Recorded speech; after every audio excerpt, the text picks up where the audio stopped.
Hey, what's up, guys? It's Sensei Austin again. I want to talk to you a little bit today about the philosophy of Judo, kind of the history of Judo, the future of Judo, and kind of Japanese grappling arts, Brazilian Jiu-Jitsu, how all that kind of comes together into this weird melting pot that we all know and love. So check it out, right? Brazilian Jiu-Jitsu, Judo, where does it come from? It comes from traditional Japanese Jiu-Jitsu. There's a weird little mark. I don't know if it's here or if it's here or whatever. I don't speak Japanese. So we'll just leave it like that, right? Jiu-Jitsu. So, I mean, we trace that back as far as what, the 1300s, maybe before then. I mean, we know that jiu-jitsu basically means how to defend yourself without weapons. The samurai used it in war, defending their shogunates and so on and so forth, right? And from there, we know that we got judo, made by Jigoro Kano. And from judo, we got Brazilian jiu-jitsu, when Mitsu Maeda introduced judo to the Gracie family, and we have all their descendants and so on and so forth. And then we get Sambo, which is descended from judo. Okay, the Russians learned judo, and they took all the things judo was lacking, like the leg grabs and stuff from wrestling, and combined it all into this new competitive sport, Sambo, right? So jiu-jitsu, judo, BJJ, Sambo, and there's other stuff that's derivative from there as well. Cool, but like what? Apparently, I can't spell very well. Jiu-jitsu. What's the point, right? Like, who really cares about all that? Well, what's the difference between this, and this? Practically speaking, I mean, if you take away the rule of sport, right? We know that judo has a different sport goal than Brazilian jiu-jitsu or Sambo, right? I mean, BJJ we know is focus on newas or ground grappling, submitting your opponent type of thing, finishing with the armbar, choke, leg lock, joint lock, whatever. But judo really focuses on the takedown. I mean, you can win by pin, you can win by armbar, you can win by choke. But really, everyone who watches judo for the cool slams, right? I mean, no one's sitting here to watch judo really for the rolling chokes or big armbar finishes. Those are cool, but the goal is a perfect opponent via throw. And then, of course, there's Sambo. You have both combat and sports Sambo. We look at that thing for, again, cool judo throws, winning by absolute victory with the throw.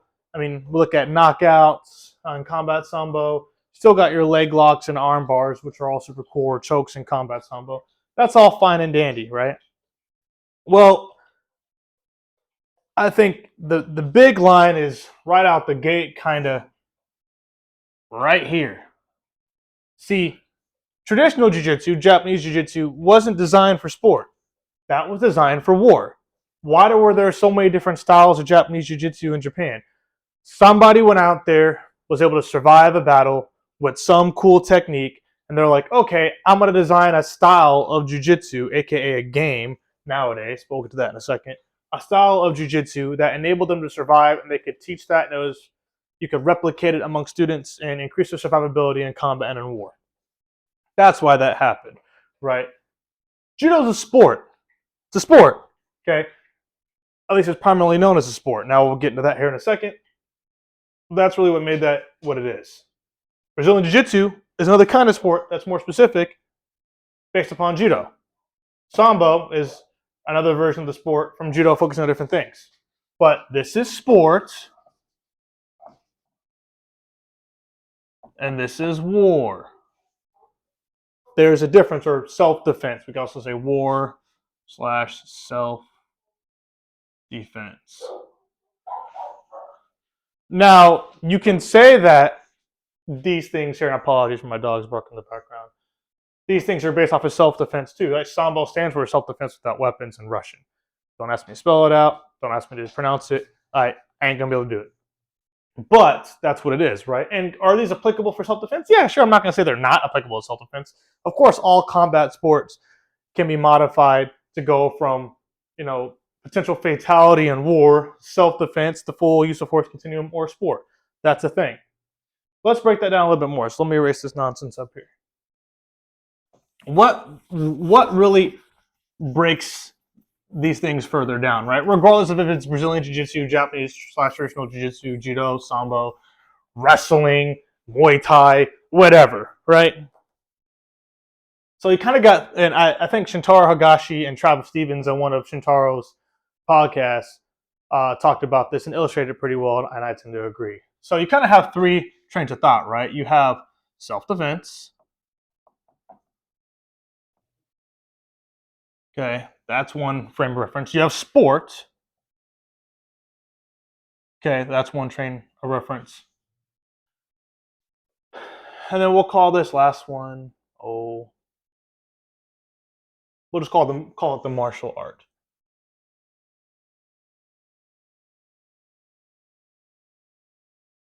Duh, duh, duh. Without explaining, I think most of us will kind of understand what these things are. Self-defense, right?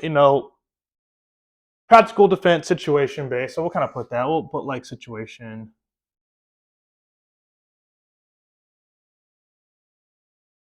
Quote unquote practical.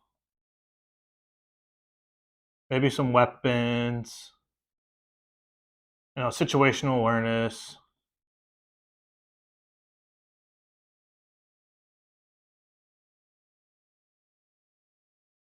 Okay, we can go on and on, right? There's. Please feel free to comment your opinions. Share. I love the discourse on my comments. Feel free to hit me up on email or text or whatever. Go to my website, sujikudanjudo.com. Hit me up on Facebook, Instagram, whatever. DM me. I'd be more than happy to converse with you. I love this stuff. I'm a nerd, right? But we can go on and on about different things with self-defense is focused on. But again, let's say use of force, being a big one. Use of force, right? Because that matters. Because, and this we can consider the full use of force, whether it's lethal all the way to just control and the varying degrees of that. Lethal is a form of control. I mean, if they're dead, they can't fight back, right? But whole different philosophy. I'm not going to sit here and use neck-breaking techniques in the sport of Brazilian Jiu-Jitsu. You kill your opponent, you're probably going to catch a lawsuit, right, if you do it intentionally. There's a reason why there are rules in sport, which takes us to sport, okay? We have rules. This is no rules. Okay, over here, we have sportsmanship, right? That's a whole thing. Being a good training partner, an uke or a tori or whatever. Obviously, you need to agree to that in the self-defense for good training purposes, but again, this is a different mindset, right? You can't go full speed really in the self-defense thing if you're training lethal techniques, training with weapons, what have you. Like this is where we can do that. We can increase the speed, right? We can apply athleticism, okay, force, et cetera, et cetera. You can bring that over here and apply it really. I mean, over here, the only time I'm really going to apply it is if you're actually trying to hurt somebody. Over here, it's the sport. The mentality is different. A big thing between these two is the mentality, right? Over here, I'm competing for a medal. Over here, I'm trying to stay alive, right? Big difference between the two. Now, we all know that, okay? This isn't a debate to be like, oh, Brazilian Jiu-Jitsu or Judo or Sambo is better for self-defense or sports or what have you. Like, no, okay? Judo and Brazilian Jiu-Jitsu, Sambo, they're just different flavors of sport across the same thing. The same as wrestling, the same as Sanshu, same as whatever, same as sumo. I mean, grappling is grappling. There's only so many ways you can take somebody down. There's only so many ways you can break a body, what have you. That's not the goal here, right? Martial art. Well, what is this? Okay, when we get to martial art, this is really when we get more into things like philosophy, okay, in my opinion. When Jigoro Kano made judo, why did he make judo? It it wasn't about just creating a random martial art for martial art's sake. He was preserving the culture of traditional jiu-jitsu. He took a whole bunch of techniques and refined them to be practiced in a safer manner to make this sport that could be used in high schools and have spread from high schools to the entire age gap. I mean, kids as young as 2 and 3 are practicing this stuff via Brazilian Jiu-Jitsu, sometimes in Judo. I know I teach people as young as 3 in Judo. Okay, it teaches philosophy. It teaches things like discipline and commitment, tenacity, being a better person. Of course, we can go into all the different principles, such as maximum efficiency, minimal effort, so on and so forth, mutual prosperity for all.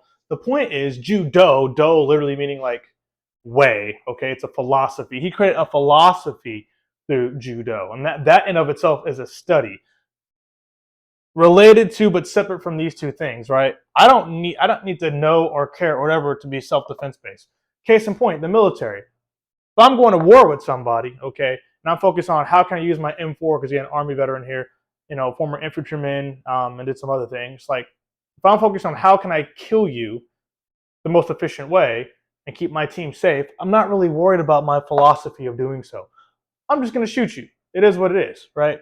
The sport, again, different mentality. I don't need to know. John Donaher talks about this all the time for his jiu-jitsu athletes. In judo, we talk about training one or two techniques. I don't need to know 40,000 moves. Okay, I need to get really good at a couple, 1 to 4, really, just a few, a handful.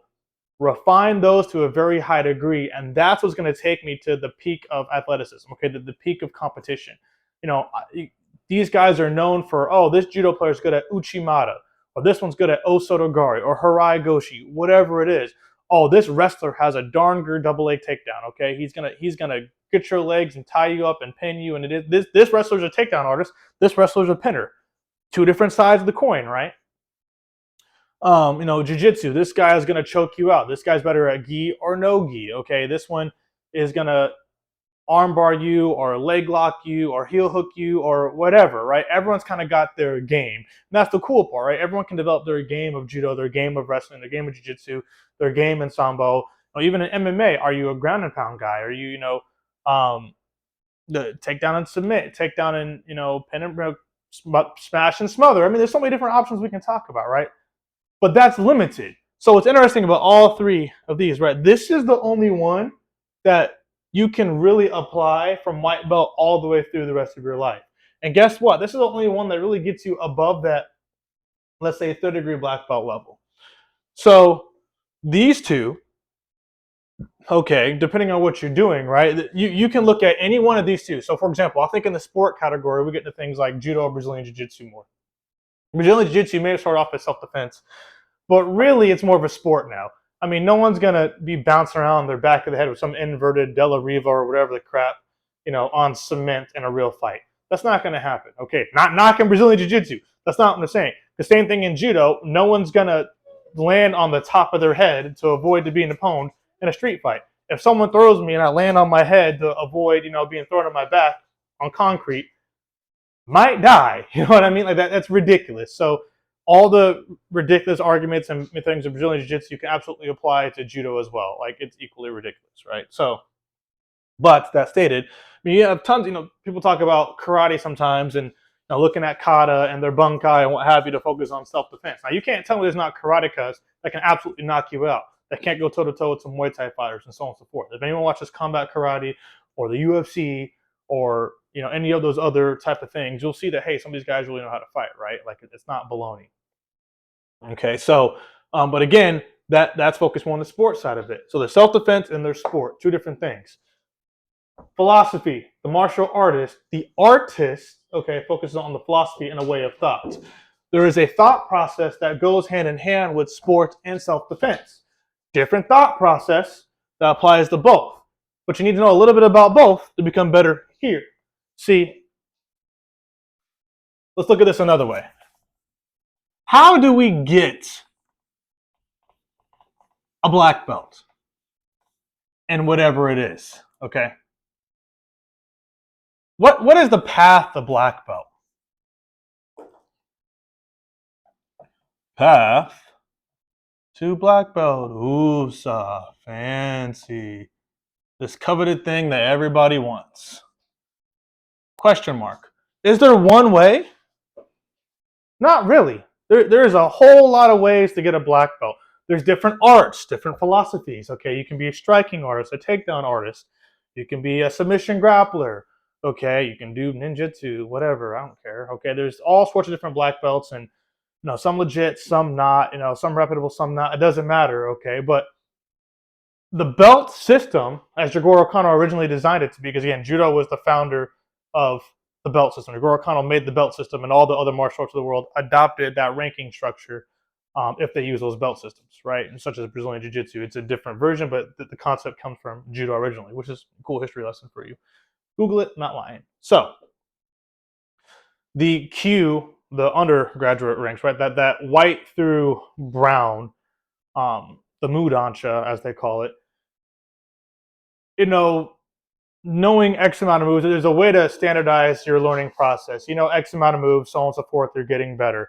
But really, it's not until black belt that like the philosophical thinking really kicks in. You can definitely think of philosophy from the younger belts, right? So if we talk about, you know, white through brown from a judo perspective, okay, maybe red belt in karate or taekwondo or whatever your maximum belt is before black belt, right?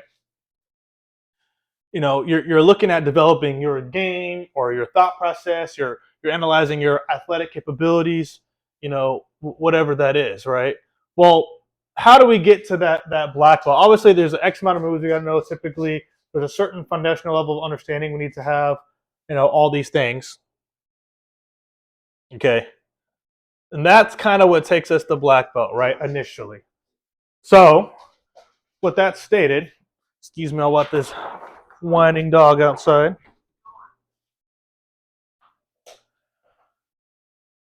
We know there's 10 levels of black belts. So obviously there's a difference between all of them. Now, no one can deny that when we get to some high level competitors in black belt, right? You know, we'll say that first through third levels of black belt, 1 through 3. Okay. These are belts of kind of practicality, which is interesting because belts 1 through 4 kind of represent going through high school or maybe your undergraduate degree in college, right? You're getting really good at some of the baseline principles of whatever sport you're doing. Okay. So, you know, the judo guy is going to get really good at maybe, you know, his core throws in judo. Your jiu-jitsu guy is going to get really good at his core submissions in Brazilian jiu-jitsu. You know, sambo guy is going to have this few things. Like this is really kind of where they're sticking around and doing their thing. Okay. Again, I apologize again for all the dogs barking. Let me let them back in.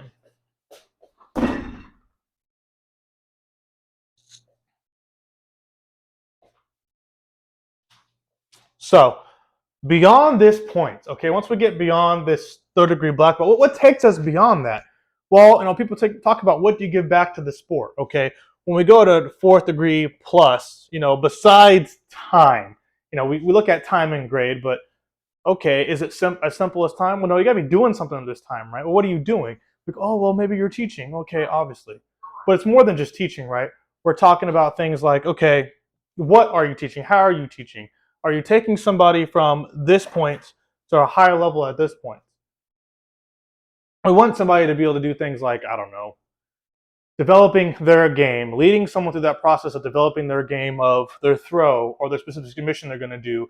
Can you help them be, you know, competitive on the competitive scene? Are we developing them as a person? Kind of like down here when we talk about kids, right? Are we helping kids avoiding bullying and working in self-defense? Maybe there was a woman that had a traumatic, you know, relationship or something like that, and we're helping her develop through that.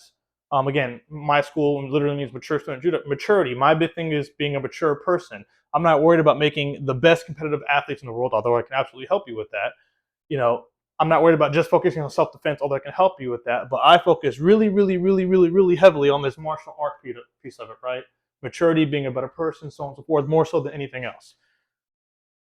I believe, okay, in theory, you can earn, per se, a black belt in any one of these categories, right? Now, you need a little bit of all three to go to fourth degree and beyond. I should be able to at fourth degree or beyond, you're kind of entering that mastery range, so to speak, right? No different than in college. So we look at, you know, your, let's say high school to undergrad, right?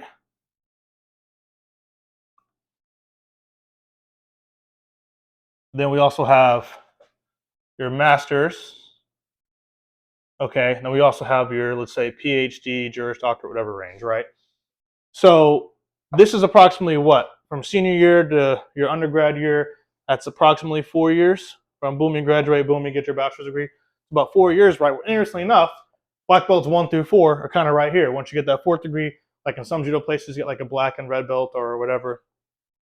Brazilian jiu-jitsu is different, but the judo belts kind of represent that. Your master's, you sit at about what? 2 years right here to get your master's degree. There's another 4 years here at your PhD. Okay. 4, 2, 4, 10 levels, black belt. Makes sense to me. If you think about it from a collegiate perspective, you would expect this person, okay, to have a certain level of knowledge in comparison to this person down here. But you'd still expect these people to have a pretty good knowledge, right? Someone coming to a freshman year of college absolutely has the entire fundamentals of like education. They graduated high school, they know how to do some reading, writing, arithmetic, as well as maybe some art and some other things. They've dabbled in everything. That's what high school is for, right? Masters, we're picking something to really be specialized in. Okay, we're looking at maybe they're going to focus on producing really good sports athletes. Maybe they get more interested in self-defense seminars. Okay, maybe they start writing books or doing things like I'm doing, YouTube videos and Facebook and Instagram and other things of that nature. Maybe that's what they're doing, all right? But by the time we get up here, you better have a pretty good understanding of all of this and being able to apply it wider. Can we relate judo to Muay Thai?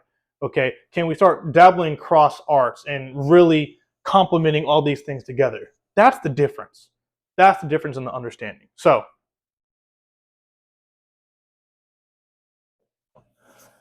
kind of summarizing all up, right? The path to black belt. Again, you can focus on any one of these three areas. We shouldn't knock people for not, oh, you weren't a really good competitive athlete. You're not deserving a black belt. Well, baloney. Oh, you only know self-defense, you're not being sport. Baloney again. You are absolutely able to get a black belt. Again, getting a shodan in anything just means at the beginning. You're just at the beginning of your learning cycle, right? We don't expect a freshman in college to be an expert in literally anything. Masters and PhD, we do, okay, absolutely. But pick something first, okay, and start in any one of these three. I recommend one of these two. That we've noticed the fastest way to gain rate in a lot of arts is through competition.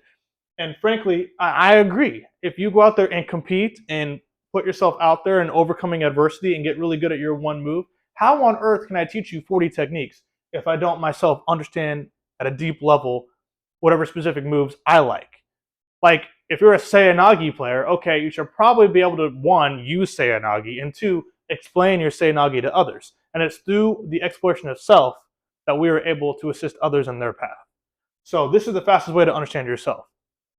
Of course, self-defense, because it's martial. Martial means war, right? We need to have some practical application of that in a real life setting scenario with the use of force continuum. Because again, you need to understand what you're doing.